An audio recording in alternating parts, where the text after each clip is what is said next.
The Pit and the Pendulum, B.Y. Edgar Allan Poe, first published in 1843. I was sick, sick unto death with that long agony, and when they at length unbound me and I was permitted to sit, I felt that my senses were leaving me. The sentence, the dread sentence of death, was the last of distinct accentuation which reached my ears. After that, the sound of the inquisitorial voices seemed merged in one dreamy, indeterminate hum. It conveyed to my soul the idea of revolution, perhaps from its association in fancy with the burr of a mill wheel. This only for a brief period, for presently I heard no more. Yet, for a while I saw, but with how terrible an exaggeration, I saw the lips of the black-robed judges. They appeared to me white, whiter than the sheet upon which I trace these words, and thin even to grotesqueness, thin with the intensity of their expression of firmness, of immovable resolution, of stern contempt of human torture. I saw that the decrees of what to me was fate were still issuing from those lips. I saw them writhe with a deadly locution. I saw them fashion the syllables of my name, and I shuddered because no sound succeeded. I saw, too, for a few moments of delirious horror, the soft and nearly imperceptible waving of the sable draperies which enwrapped the walls of the apartment. And then my vision fell upon the 7 tall candles upon the table.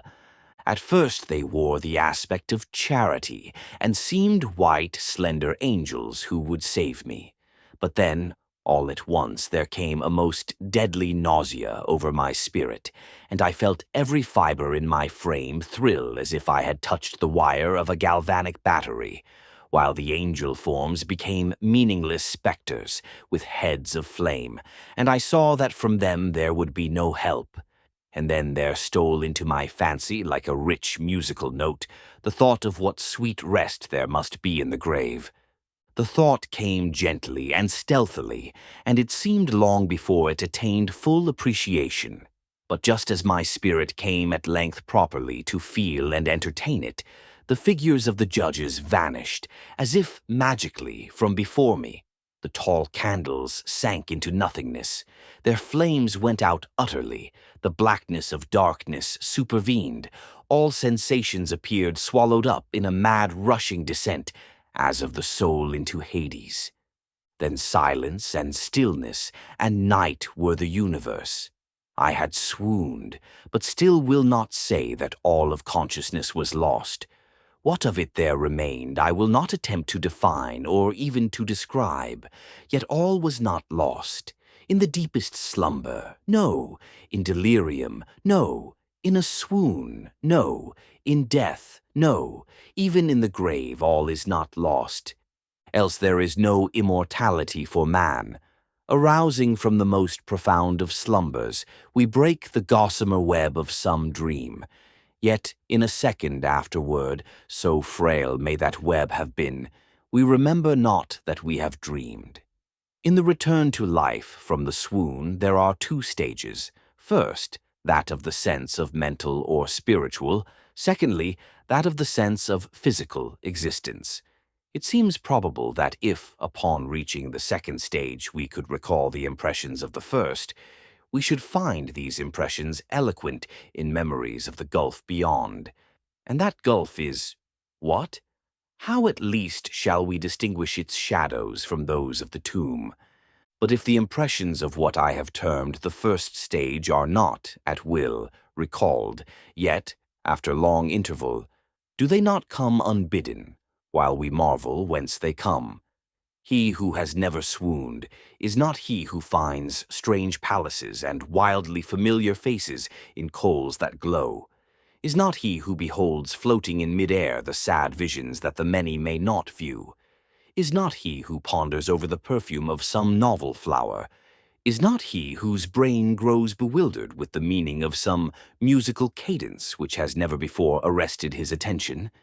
Amid frequent and thoughtful endeavors to remember, amid earnest struggles to regather some token of the state of seeming nothingness into which my soul had lapsed, There have been moments when I have dreamed of success. There have been brief, very brief periods when I have conjured up remembrances, which the lucid reason of a later epoch assures me could have had reference only to that condition of seeming unconsciousness. These shadows of memory tell indistinctly of tall figures that lifted and bore me in silence down, down, still down, till a hideous dizziness oppressed me at the mere idea of the interminableness of the descent. They tell also of a vague horror at my heart, on account of that heart's unnatural stillness. Then comes a sense of sudden motionlessness throughout all things, as if those who bore me, a ghastly train, had outrun, in their descent, the limits of the limitless, and paused from the wearisomeness of their toil. After this I call to mind flatness and dampness, and then all is madness, the madness of a memory which busies itself among forbidden things. Very suddenly there came back to my soul motion and sound, the tumultuous motion of the heart, and in my ears the sound of its beating. Then a pause in which all is blank. Then again sound and motion and touch, a tingling sensation pervading my frame. Then the mere consciousness of existence without thought, a condition which lasted long. Then, very suddenly, thought and shuddering terror, and earnest endeavor to comprehend my true state. Then a strong desire to lapse into insensibility. Then a rushing revival of soul and a successful effort to move. And now a full memory of the trial, of the judges, of the sable draperies, of the sentence, of the sickness, of the swoon. Then entire forgetfulness of all that followed, of all that a later day and much earnestness of endeavor have enabled me vaguely to recall. So far I had not opened my eyes. I felt that I lay upon my back unbound. I reached out my hand, and it fell heavily upon something damp and hard. There I suffered it to remain for many minutes, while I strove to imagine where and what I could be.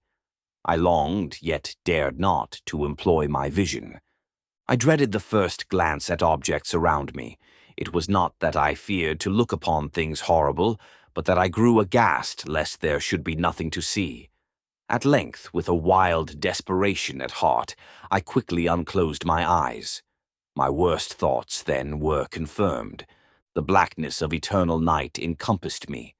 I struggled for breath. The intensity of the darkness seemed to oppress and stifle me. The atmosphere was intolerably close. I still lay quietly, and made effort to exercise my reason. I brought to mind the inquisitorial proceedings, and attempted from that point to deduce my real condition. The sentence had passed, and it appeared to me that a very long interval of time had since elapsed.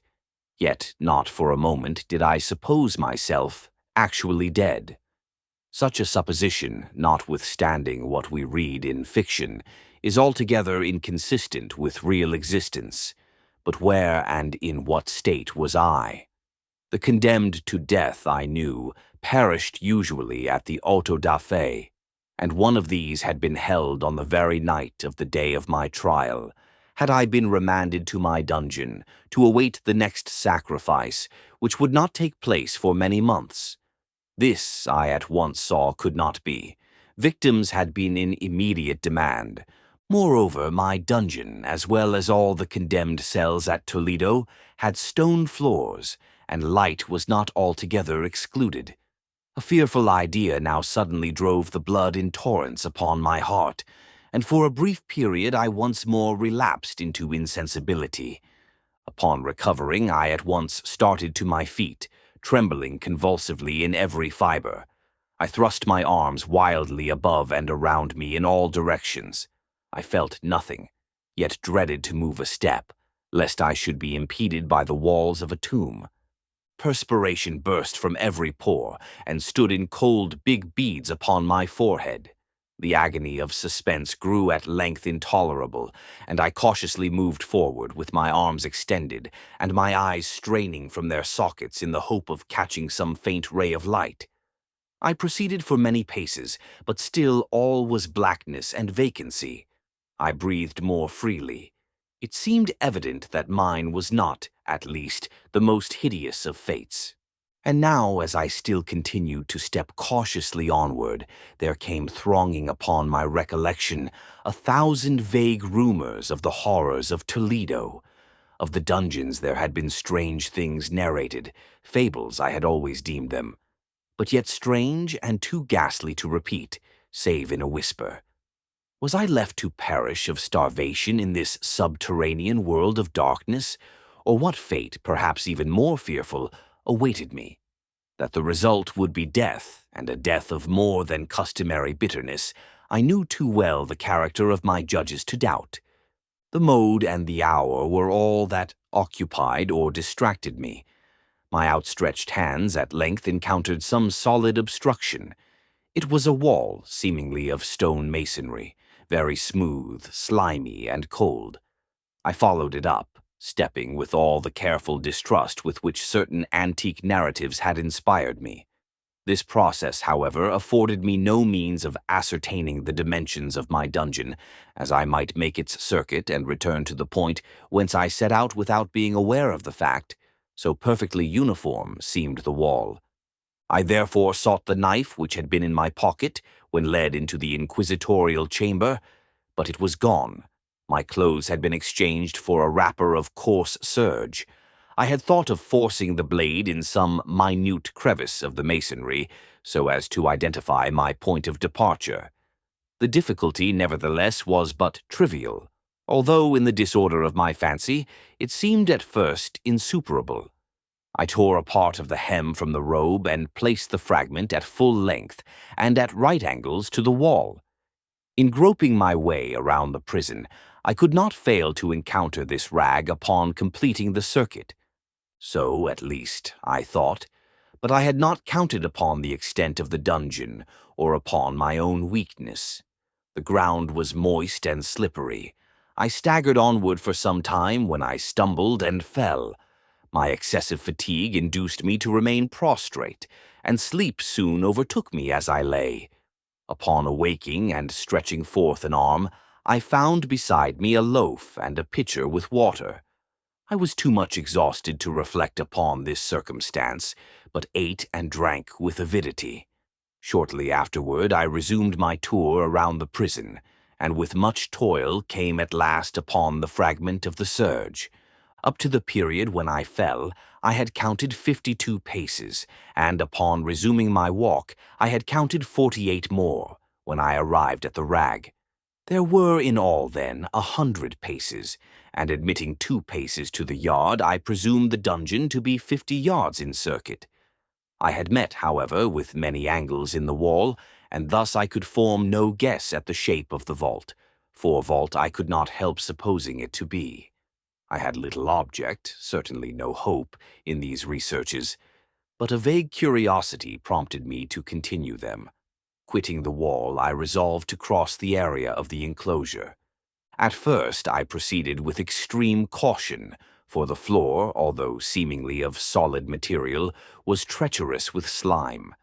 At length, however, I took courage and did not hesitate to step firmly, endeavoring to cross in as direct a line as possible. I had advanced some 10 or 12 paces in this manner when the remnant of the torn hem of my robe became entangled between my legs. I stepped on it and fell violently on my face. In the confusion attending my fall, I did not immediately apprehend a somewhat startling circumstance, which yet, in a few seconds afterward, and while I still lay prostrate, arrested my attention. It was this. My chin rested upon the floor of the prison, but my lips and the upper portion of my head, although seemingly at a less elevation than the chin, touched nothing. At the same time, my forehead seemed bathed in a clammy vapor, and the peculiar smell of decayed fungus arose to my nostrils. I put forward my arm and shuddered to find that I had fallen at the very brink of a circular pit, whose extent, of course, I had no means of ascertaining at the moment. Groping about the masonry just below the margin, I succeeded in dislodging a small fragment and let it fall into the abyss. For many seconds I hearkened to its reverberations as it dashed against the sides of the chasm in its descent. At length there was a sullen plunge into water, succeeded by loud echoes. At the same moment there came a sound resembling the quick opening and as rapid closing of a door overhead, while a faint gleam of light flashed suddenly through the gloom and as suddenly faded away. I saw clearly the doom which had been prepared for me and congratulated myself upon the timely accident by which I had escaped. Another step before my fall, and the world had seen me no more, and the death just avoided was of that very character which I had regarded as fabulous and frivolous in the tales respecting the Inquisition. To the victims of its tyranny there was the choice of death with its direst physical agonies, or death with its most hideous moral horrors.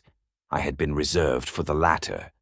By long suffering my nerves had been unstrung, until I trembled at the sound of my own voice, and had become in every respect a fitting subject for the species of torture which awaited me.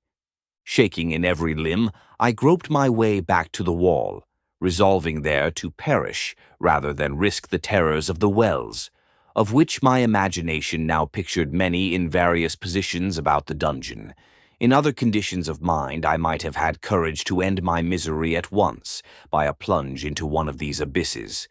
But now I was the veriest of cowards. Neither could I forget what I had read of these pits, that the sudden extinction of life formed no part of their most horrible plan. Agitation of spirit kept me awake for many long hours, but at length I again slumbered. Upon arousing, I found by my side, as before, a loaf and a pitcher of water. A burning thirst consumed me, and I emptied the vessel at a draught. It must have been drugged, for scarcely had I drunk before I became irresistibly drowsy. A deep sleep fell upon me, a sleep like that of death. How long it lasted, of course, I know not, but when once again I unclosed my eyes, the objects around me were visible. By a wild, sulphurous luster, the origin of which I could not at first determine, I was enabled to see the extent and aspect of the prison. In its size I had been greatly mistaken. The whole circuit of its walls did not exceed 25 yards. For some minutes this fact occasioned me a world of vain trouble. Vain indeed, for what could be of less importance under the terrible circumstances which environed me than the mere dimensions of my dungeon? But my soul took a wild interest in trifles, and I busied myself in endeavors to account for the error I had committed in my measurement. The truth at length flashed upon me. In my first attempt at exploration, I had counted 52 paces, up to the period when I fell. I must then have been within a pace or two of the fragment of serge. In fact, I had nearly performed the circuit of the vault. I then slept, and upon awaking I must have returned upon my steps, thus supposing the circuit nearly double what it actually was. My confusion of mind prevented me from observing that I began my tour with the wall to the left and ended it with the wall to the right. I had been deceived, too, in respect to the shape of the enclosure. In feeling my way, I had found many angles, and thus deduced an idea of great irregularity. So potent is the effect of total darkness upon one arousing from lethargy or sleep. The angles were simply those of a few slight depressions or niches at odd intervals. The general shape of the prison was square. What I had taken for masonry seemed now to be iron, or some other metal in huge plates, whose sutures or joints occasioned the depression. The entire surface of this metallic enclosure was rudely daubed in all the hideous and repulsive devices to which the charnel superstition of the monks has given rise. The figures of fiends in aspects of menace, with skeleton forms and other more really fearful images, overspread and disfigured the walls. I observed that the outlines of these monstrosities were sufficiently distinct, but that the colors seemed faded and blurred, as if from the effects of a damp atmosphere. I now noticed the floor, too, which was of stone. In the center yawned the circular pit from whose jaws I had escaped, but it was the only one in the dungeon. All this I saw indistinctly and by much effort, for my personal condition had been greatly changed during slumber. I now lay upon my back and at full length on a species of low framework of wood. To this I was securely bound by a long strap resembling a surcingle. It passed in many convolutions about my limbs and body, leaving at liberty only my head and my left arm to such an extent that I could, by dint of much exertion, supply myself with food from an earthen dish which lay by my side on the floor. I saw, to my horror, that the pitcher had been removed. I say to my horror, for I was consumed with intolerable thirst. This thirst it appeared to be the design of my persecutors to stimulate, for the food in the dish was meat pungently seasoned. Looking upward, I surveyed the ceiling of my prison. It was some 30 or 40 feet overhead, and constructed much as the side walls. In one of its panels, a very singular figure riveted my whole attention. It was the painted figure of Time, as he is commonly represented, save that, in lieu of a scythe, he held what, at a casual glance, I suppose to be the pictured image of a huge pendulum, such as we see on antique clocks. There was something, however, in the appearance of this machine which caused me to regard it more attentively.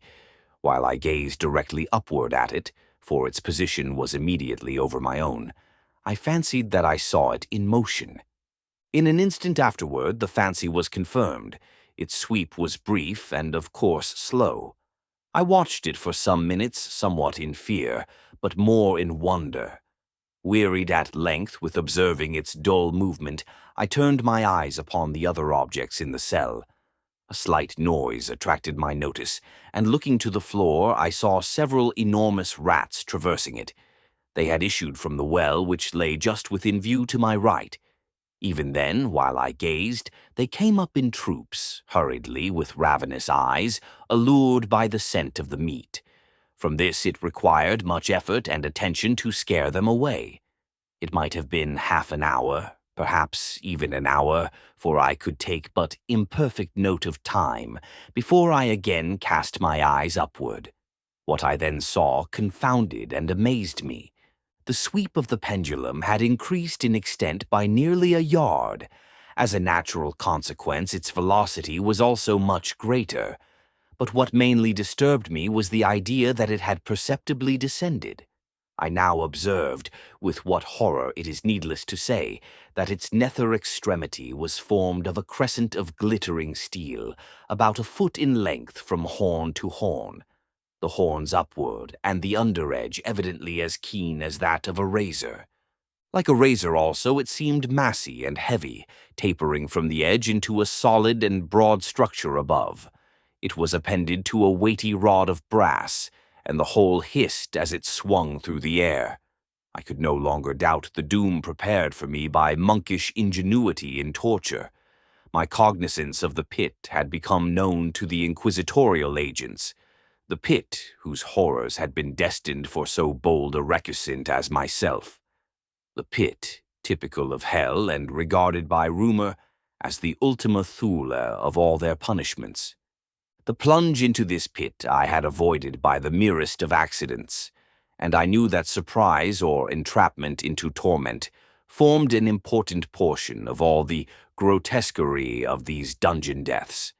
Having failed to fall, it was no part of the demon plan to hurl me into the abyss, and thus, there being no alternative, a different and a milder destruction awaited me. Milder? I half smiled in my agony as I thought of such application of such a term. What boots it to tell of the long, long hours of horror more than mortal, during which I counted the rushing oscillations of the steel, inch by inch, line by line, with a descent only appreciable at intervals that seemed ages. Down and still down it came. Days passed, it might have been that many days passed, ere it swept so closely over me as to fan me with its acrid breath. The odor of the sharp steel forced itself into my nostrils. I prayed. I wearied heaven with my prayer for its more speedy descent. I grew frantically mad and struggled to force myself upward against the sweep of the fearful scimitar. And then I fell suddenly calm and lay smiling at the glittering death as a child at some rare bauble. There was another interval of utter insensibility. It was brief, for upon again lapsing into life, there had been no perceptible descent in the pendulum. But it might have been long, for I knew there were demons who took note of my swoon, and who could have arrested the vibration at pleasure. Upon my recovery, too, I felt very, inexpressibly, sick and weak, as if through long inanition. Even amid the agonies of that period, the human nature craved food. With painful effort, I outstretched my left arm as far as my bonds permitted and took possession of the small remnant which had been spared me by the rats. As I put a portion of it within my lips, there rushed to my mind a half-formed thought of joy, of hope. Yet what business had I with hope? It was, as I say, a half-formed thought. Man has many such, which are never completed. I felt that it was of joy, of hope, but I felt also that it had perished in its formation. In vain I struggled to perfect, to regain it. Long suffering had nearly annihilated all my ordinary powers of mind. I was an imbecile, an idiot. The vibration of the pendulum was at right angles to my length. I saw that the crescent was designed to cross the region of the heart. It would fray the serge of my robe. It would return and repeat its operations again and again. Notwithstanding its terrifically wide sweep, some 30 feet or more, and the hissing vigor of its descent sufficient to sunder these very walls of iron, still the fraying of my robe would be all that, for several minutes, it would accomplish. And at this thought I paused. I dared not go further than this reflection. I dwelt upon it with a pertinacity of attention, as if, in so dwelling, I could arrest here the descent of the steel. I forced myself to ponder upon the sound of the crescent as it should pass across the garment, upon the peculiar thrilling sensation which the friction of cloth produces on the nerves. I pondered upon all this frivolity until my teeth were on edge. Down, steadily down, it crept. I took a frenzied pleasure in contrasting its downward with its lateral velocity. To the right, to the left, far and wide, with the shriek of a damned spirit. To my heart, with the stealthy pace of the tiger. I alternately laughed and howled as the one or the other idea grew predominant. Down, certainly relentlessly down. It vibrated within 3 inches of my bosom. I struggled violently, furiously, to free my left arm. This was free only from the elbow to the hand. I could reach the latter from the platter beside me to my mouth with great effort, but no farther. Could I have broken the fastenings above the elbow, I would have seized and attempted to arrest the pendulum. I might as well have attempted to arrest an avalanche. Down, still unceasingly, still inevitably down. I gasped and struggled at each vibration. I shrunk convulsively at its every sweep. My eyes followed its outward or upward whirls with the eagerness of the most unmeaning despair. They closed themselves spasmodically at the descent, although death would have been a relief. Oh, how unspeakable! Still I quivered in every nerve to think how slight a sinking of the machinery would precipitate that keen, glistening axe upon my bosom. It was hope that prompted the nerve to quiver, the frame to shrink. It was hope, the hope that triumphs on the rack, that whispers to the death, condemned even in the dungeons of the Inquisition. I saw that some 10 or 12 vibrations would bring the steel in actual contact with my robe, and with this observation there suddenly came over my spirit all the keen, collected calmness of despair. For the first time during many hours, or perhaps days, I thought. It now occurred to me that the bandage or surcingle which enveloped me was unique. I was tied by no separate cord. The first stroke of the razor-like crescent athwart any portion of the band would so detach it that it might be unwound from my person by means of my left hand. But how fearful, in that case, the proximity of the steel! The result of the slightest struggle, how deadly! Was it likely, moreover, that the minions of the torturer had not foreseen and provided for this possibility? Was it probable that the bandage crossed my bosom in the track of the pendulum? Dreading to find my faint and, as it seemed, my last hope frustrated, I so far elevated my head as to obtain a distinct view of my breast. The surcingle enveloped my limbs and body close in all directions, save in the path of the destroying crescent. Scarcely had I dropped my head back into its original position when there flashed upon my mind what I cannot better describe than as the unformed half of that idea of deliverance to which I have previously alluded, and of which a moiety only floated indeterminately through my brain when I raised food to my burning lips. The whole thought was now present, feeble, scarcely sane, scarcely definite, but still entire. I proceeded at once, with the nervous energy of despair, to attempt its execution. For many hours the immediate vicinity of the low framework upon which I lay had been literally swarming with rats. They were wild, bold, ravenous, their red eyes glaring upon me as if they waited but for motionlessness on my part to make me their prey. To what food, I thought, have they been accustomed in the well? They had devoured, in spite of all my efforts to prevent them, all but a small remnant of the contents of the dish. I had fallen into an habitual seesaw or wave of the hand about the platter, and at length the unconscious uniformity of the movement deprived it of effect. In their voracity, the vermin frequently fastened their sharp fangs in my fingers. With the particles of the oily and spicy viand which now remained, I thoroughly rubbed the bandage wherever I could reach it. Then, raising my hand from the floor, I lay breathlessly still. At first, the ravenous animals were startled and terrified at the change, at the cessation of movement. They shrank alarmedly back. Many sought the well. But this was only for a moment. I had not counted in vain upon their voracity.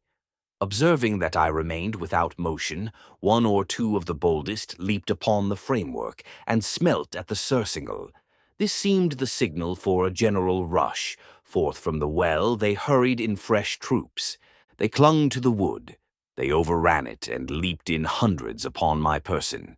The measured movement of the pendulum disturbed them not at all. Avoiding its strokes, they busied themselves with the anointed bandage. They pressed, they swarmed upon me in ever-accumulating heaps. They writhed upon my throat. Their cold lips sought my own. I was half-stifled by their thronging pressure. Disgust, for which the world has no name, swelled my bosom and chilled, with a heavy clamminess, my heart. Yet 1 minute, and I felt that the struggle would be over. Plainly I perceived the loosening of the bandage. I knew that in more than one place it must be already severed. With a more than human resolution I lay still. Nor had I erred in my calculations, nor had I endured in vain. I at length felt that I was free. The surcingle hung in ribbons from my body, but the stroke of the pendulum already pressed upon my bosom. It had divided the serge of the robe. It had cut through the linen beneath. Twice again it swung, and a sharp sense of pain shot through every nerve. But the moment of escape had arrived. At a wave of my hand, my deliverers hurried tumultuously away. With a steady movement, cautious, sidelong, shrinking, and slow, I slid from the embrace of the bandage and beyond the reach of the scimitar. For the moment, at least, I was free, and in the grasp of the Inquisition. I had scarcely stepped from my wooden bed of horror upon the stone floor of the prison, when the motion of the hellish machine ceased, and I beheld it drawn up by some invisible force through the ceiling. This was a lesson which I took desperately to heart. My every motion was undoubtedly watched. Free, I had but escaped death in one form of agony, to be delivered unto worse than death in some other. With that thought, I rolled my eyes nervously around on the barriers of iron that hemmed me in. Something unusual, some change which, at first, I could not appreciate distinctly, it was obvious, had taken place in the apartment. For many minutes of a dreamy and trembling abstraction, I busied myself in vain, unconnected conjecture. During this period, I became aware, for the first time, of the origin of the sulphurous light which illumined the cell. It proceeded from a fissure, about half an inch in width, extending entirely around the prison at the base of the walls, which thus appeared, and were completely separated from the floor. I endeavored, but of course in vain, to look through the aperture. As I arose from the attempt, the mystery of the alteration in the chamber broke at once upon my understanding. I have observed that, although the outlines of the figures upon the walls were sufficiently distinct, yet the colors seemed blurred and indefinite. These colors had now assumed, and were momentarily assuming, a startling and most intense brilliancy that gave to the spectral and fiendish portraitures an aspect that might have thrilled even firmer nerves than my own. Demon eyes of a wild and ghastly vivacity glared upon me in 1,000 directions, where none had been visible before, and gleamed with the lurid luster of a fire that I could not force my imagination to regard as unreal. Unreal. Even while I breathed, there came to my nostrils the breath of the vapor of heated iron. A suffocating odor pervaded the prison. A deeper glow settled each moment in the eyes that glared at my agonies. A richer tint of crimson diffused itself over the pictured horrors of blood. I panted. I gasped for breath. There could be no doubt of the design of my tormentors. Oh, most unrelenting. Oh, most demoniac of men! I shrank from the glowing metal to the center of the cell. Amid the thought of the fiery destruction that impended, the idea of the coolness of the well came over my soul like balm. I rushed to its deadly brink. I threw my straining vision below. The glare from the enkindled roof illumined its inmost recesses. Yet, for a wild moment did my spirit refuse to comprehend the meaning of what I saw. At length it wrestled its way into my soul. It burned itself in upon my shuddering reason. Oh, for a voice to speak! Oh, horror! Oh, any horror but this! With a shriek I rushed from the margin and buried my face in my hands, weeping bitterly. The heat rapidly increased, and once again I looked up, shuddering as with a fit of the ague. There had been a second change in the cell, and now the change was obviously in the form period. As before, it was in vain that I at first endeavored to appreciate or understand what was taking place. But not long was I left in doubt. The inquisitorial vengeance had been hurried by my twofold escape, and there was to be no more dallying with the King of Terrors. The room had been square. I saw that 2 of its iron angles were now acute, 2 consequently obtuse. The fearful difference quickly increased with a low rumbling or moaning sound. In an instant the apartment had shifted its form into that of a lozenge. But the alteration stopped not here. I neither hoped nor desired it to stop. I could have clasped the red walls to my bosom as a garment of eternal peace. Death, I said, any death but that of the pit. Fool, might I not have known that into the pit it was the object of the burning iron to urge me? Could I resist its glow, or if even that, could I withstand its pressure? And now, flatter and flatter grew the lozenge, with a rapidity that left me no time for contemplation. Its center, and of course its greatest width, came just over the yawning gulf. I shrank back, but the closing walls pressed me resistlessly onward. At length, for my seared and writhing body, there was no longer an inch of foothold on the firm floor of the prison. I struggled no more, but the agony of my soul found vent in one loud, long, and final scream of despair. I felt that I tottered upon the brink. I averted my eyes. There was a discordant hum of human voices. There was a loud blast as of many trumpets. There was a harsh grating as of 1,000 thunders. The fiery walls rushed back. An outstretched arm caught my own as I fell, fainting, into the abyss. It was that of General LaSalle. The French army had entered Toledo. The Inquisition was in the hands of its enemies.